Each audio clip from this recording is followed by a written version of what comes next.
Olá, meu nome é Mariana Mendes, eu sou mestranda em música pela Universidade Federal de Uberlândia e graduada em licenciatura em música com habilitação em piano pela mesma instituição. Eu apresento hoje a comunicação Suíte Dia Todo Dia, a ludicidade na composição de um repertório didático contemporâneo para piano, que busca compartilhar os resultados de uma pesquisa artística realizada através dos recursos do edital 14 da Lei Federal de Blanc da Secult Minas Gerais, que foi destinada a bolsas de criação artística e que resultou na composição da Suíte Dia Todo Dia para piano solo, que é o objeto de discussão dessa comunicação.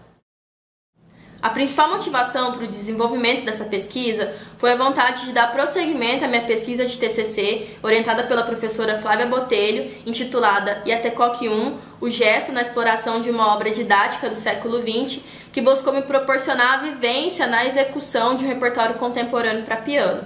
IATECOC 1, de Kurtág, que traduz em jogos ou brincadeira em português, se mostrou como uma opção relevante para a introdução do repertório contemporâneo, por tudo de inovador que ele propõe no que diz respeito à linguagem pianística e à pedagogia do piano. Então, considerando esses aspectos de IATECOC, eu resolvi ter ele como minha principal referência para compor a suíte, sobretudo em relação à grafia e à relação da ação de tocar piano como uma brincadeira, essa ludicidade. Essa decisão de agora não só executar, mas compor um repertório didático contemporâneo para piano se deu a partir da vontade de resgatar uma prática que era muito comum no início do que a gente entende como repertório didático, que é a do professor que compõe para os seus alunos.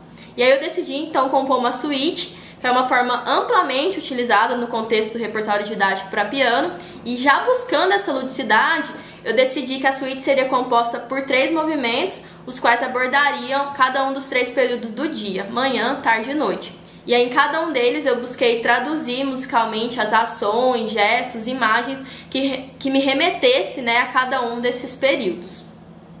Partindo da análise de IATECOC 1 de Kurtág, eu percebo que as decisões relativas à escrita foram aspectos que contribuíram para tornar o entendimento e a execução das peças acessíveis, além de apontar quase imediatamente para a ludicidade delas. Então eu recorri a alguns dos símbolos utilizados por Kurtág, como os dos clusters e dos glissandos, as 2 linhas suplementares marcadas de outra cor que ele insere na pauta, e também a legenda que tem nas próprias partituras.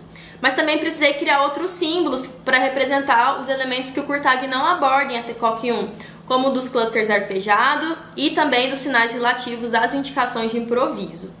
Outros elementos que apontam para essa ludicidade dos movimentos são os títulos, de cada um dos movimentos, as indicações de caráter e as indicações cênico-musicais, que são as rubricas.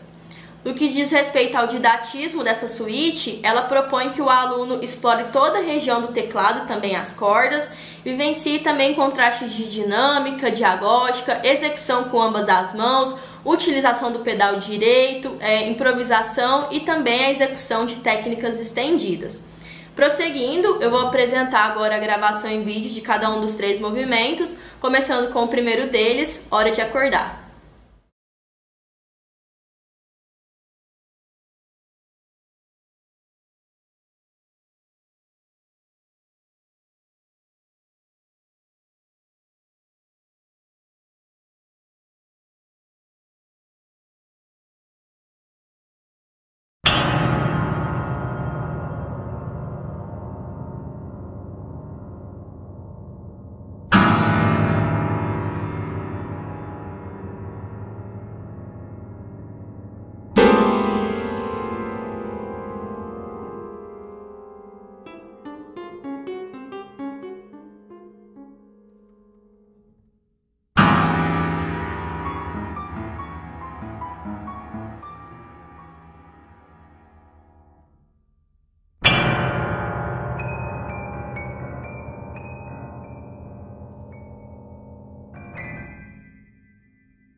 Esse é o movimento mais cênico dos três. Ele tem a indicação de caráter sonolento, que já remete à sensação que o intérprete deve buscar e também acaba apontando para a possibilidade de utilização de gestos cênicos e expressões faciais durante a execução. O movimento se inicia com o intérprete deitado sobre o teclado, seguido da ação de se espreguiçar. Após a realização dos clusters dos 3 primeiros compassos, o intérprete deve fazer um improviso com ambos os polegares em teclas brancas e pretas. Esse movimento isolado do polegar remete à movimentação que a gente faz ao mexer no celular. No meu caso, é muito comum eu acordar e pegar o celular para desativar alguma notificação ou alarme, né? Então eu quis trazer essa ação do meu despertar pessoal por um movimento. Na próxima sessão, eu busquei fazer uma associação entre dinâmica, agóstica e altura. Então, inicia-se em dinâmica piano, na região grave do piano, e conforme a gente vai se aproximando da região aguda, a dinâmica torna-se mais forte e o andamento acelerado. Uma metáfora para essa sessão pode ser a da preparação após se despertar. Primeiro a gente fica no estado de sonolência, vamos nos despertando até que a gente fique realmente acordado.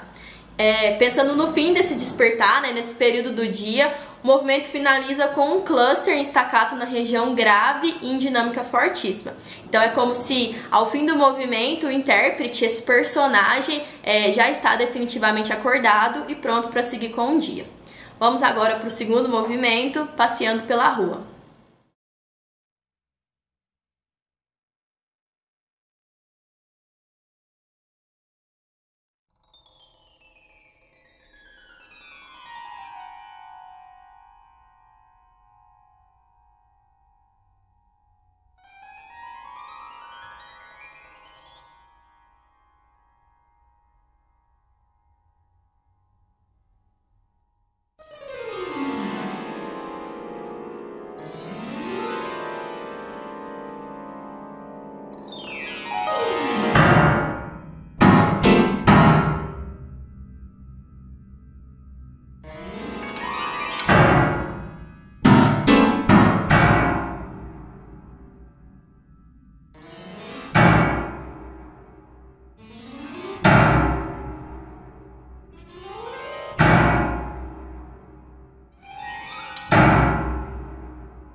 Passeando pela rua propõe que o intérprete toque em pé e em caráter sossegadamente.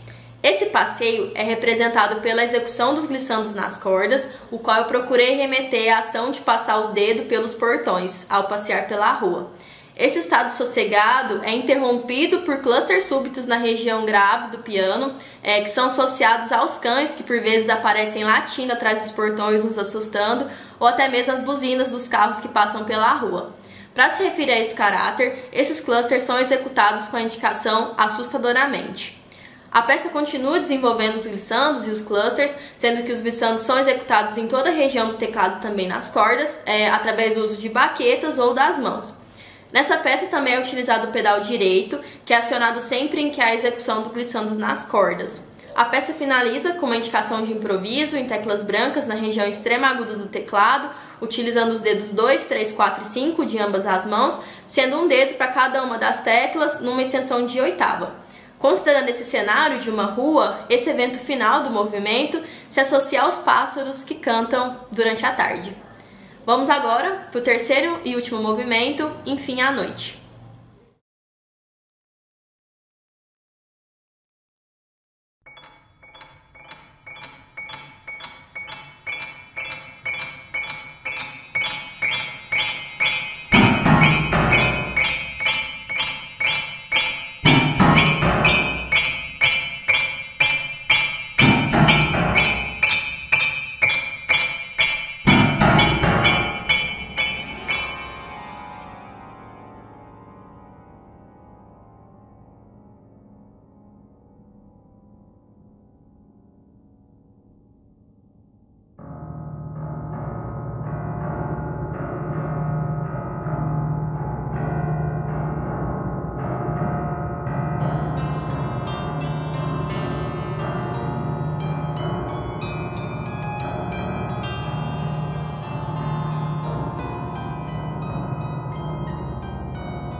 Para compor esse movimento, eu me recorri à ajuda de amigos que me falaram quais elementos sonoros e ou visuais eles associavam com o período da noite através de uma pergunta que eu fiz no meu Instagram.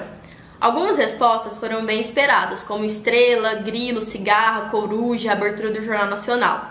Outras foram bem inesperadas, como pincel de tinta, cor roxa e a peça E o Vecchio Castello do quadro de uma exposição do Mussorgsky. Também foram citados sons de vento e sons de carro. Eu fiz uma seleção dessas respostas, organizei elas em assuntos e pensei em como eu poderia traduzi-las em sonoridades no piano. Pensando nesses sons dos insetos, a peça inicia com arpejos de cluster na região extrema agudo, que remete a essa sonoridade dos grilos, das cigarras. Eles iniciam em dinâmica pianíssimo e vão crescendo até dinâmica forte em caráter obstinadamente vivo. Após uma repetição de 4 compassos, inicia-se também um motivo de clusters na região grave do piano, pela mão esquerda, que remete ao motivo inicial do tema de abertura do Jornal Nacional, que é um motivo que tem uma identidade rítmica bem marcante. Finalizando essa sessão, a execução de um glissando nas cordas, que também remete ao gesto musical de determinado momento da abertura do Jornal Nacional, ou que também pode ser associada aos sons do vento. A segunda sessão já tem um caráter mais calmo. Ela começa com a mão esquerda realizando um ostinato, que se refere ao ostinato de Vecchio Castello. Após algumas repetições, a mão direita começa a realizar improvisos nas cordas utilizando uma baqueta. Essa sonoridade da baqueta percutindo as cordas busca remeter às estrelas, inclusive por isso foi utilizado pontinhos na partitura para indicar esse improviso. A dinâmica vai decrescendo, a densidade vai se perdendo, até que só resta a ressonância do que acabou de ser executado. E aí, subitamente, há um cluster em fortíssimo com ambos antebraços, remetendo à mesma posição que se inicia a suíte. Então é como se depois desse longo dia chegasse a hora de dormir. A composição dessa suíte me proporcionou vivenciar de uma forma diferente a música contemporânea. Agora sob o olhar não só de intérprete, mas também de compositora e professora de piano. Essa escolha de me basear em situações cotidianas, movimentos e sons contribuiu para a escrita da peça, e enquanto professora eu considero que é efetiva para a abordagem da música contemporânea. É certo que glissandos e clusters, por exemplo, podem ter significados neles próprios, mas eu entendo que dentro do contexto pedagógico, associá-los com elementos lúdicos facilita a apreciação e o interesse dos alunos quanto a esse tipo de sonoridade. Por fim, como está escrito no texto de apresentação da suíte, o meu objetivo com as indicações da partitura e agora com a interpretação dos elementos que eu propus aqui, é que eles sejam entendidos apenas como sugestões. Minha intenção é que o intérprete fique livre para experimentar outras possibilidades e significados, buscando sempre o prazer ao tocar, como diria o Kurtág. Essas foram as minhas referências para essa comunicação. Deixo aqui também as minhas redes sociais, caso queira entrar em contato, e o QR Code, link de acesso aos vídeos e partitura da suíte. Muito obrigada!